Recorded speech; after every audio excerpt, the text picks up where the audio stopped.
एक बार की बात है, महात्मा बुद्ध अपने शिष्यों के साथ दूसरे नगर में प्रवचन के लिए जा रहे थे। काफी दूर चलने के बाद सभी शिष्य थक गए और वे फिर महात्मा जी से बोले, गुरुजी, यदि आपकी आज्ञा हो तो कुछ देर कहीं रुककर विश्राम कर ले।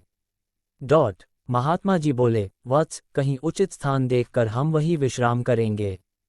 फिर कुछ देर चलने के बाद उन्हें एक खेत दिखाई दिया। उस खेत पर एक बुजुर्ग और एक छोटा लड़का खेत जोतने का काम कर रहे थे। महात्मा जी ने उस बुजुर्ग से पूछा, हे मान्यवर, हम कुछ देर यहाँ विश्राम कर सकते हैं?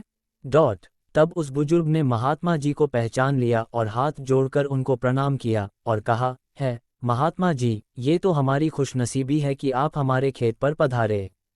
आप वहाँ उस पेड़ के नीचे विश्राम करें, मैं आपके जलपान का प्रबंध करता हूँ। तब महात्मा जी बोले, हे मान्यवर, आप अपना कार्य पूर्ण करें, हमको कुछ नहीं चाहिए। फिर भी वह बुजुर्ग नहीं माने और महात्मा जी को कुछ फल तोड़कर और उन्हें जल देकर वह बुजुर्ग अपने काम में व्यस्त हो गए। तब सभी शिष्यों और महात्मा जी ने फल और जल ग्रहण किया और सभी वही विश्राम करने लगे।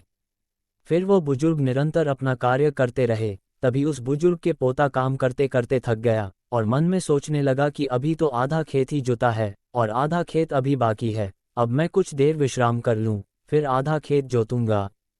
ऐसा सोचकर वह एक पेड़ के नीचे जाकर विश्राम करने लगा। पेड़ की ठंडी ठंडी हवा से उस बुजुर्ग के पोते की आंख लग गई, लेकिन वह बुजुर्ग निरंतर अपने कार्य में लगे रहे। फिर जब उस बुजुर्ग का पोता अपनी नींद से जागा, तब तक उस बुजुर्ग ने सारा खेत जोत लिया। वह नज़ारा महात्मा जी और उनके शिष्यों ने देखा।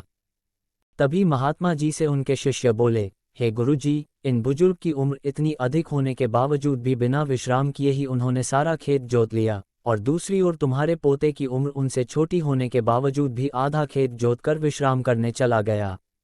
ऐसा जोश सराहनीय है। उन बुजुर्ग में ऐसा जोश देखते ही बन रहा है, और वही उनका पोता आलस्य में आकर विश्राम करने चला गया। तभी महात्मा जी बोले, हे वत्स, तुम्हारा कहना उचित है, पर ऐसा इसलिए हुआ क्योंकि उस बुजुर्ग का ध्यान केवल खेत जोतने पर था, ना कि शरीर की थकावट पर। वही दूसरी ओर उस बालक का ध्यान खेत की जुताई पर ना होकर शरीर की थकावट पर था।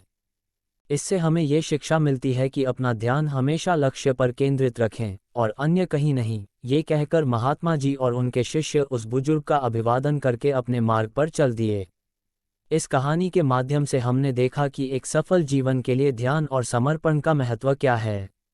ये हमें याद दिलाता है कि अपने लक्ष्य को प्राप्त करने के लिए हमें समय समय पर विश्राम करना जरूरी है, लेकिन इसका मतलब यह नहीं है कि हमें अपने कामों में आलस्यपूर्वक ढलने की इजाज़त है। सही ध्यान और समर्पण से हम समस्त चुनौतियों का सामना कर सकते हैं और अपने लक्ष्य की प्राप्ति में सफल हो सकते हैं।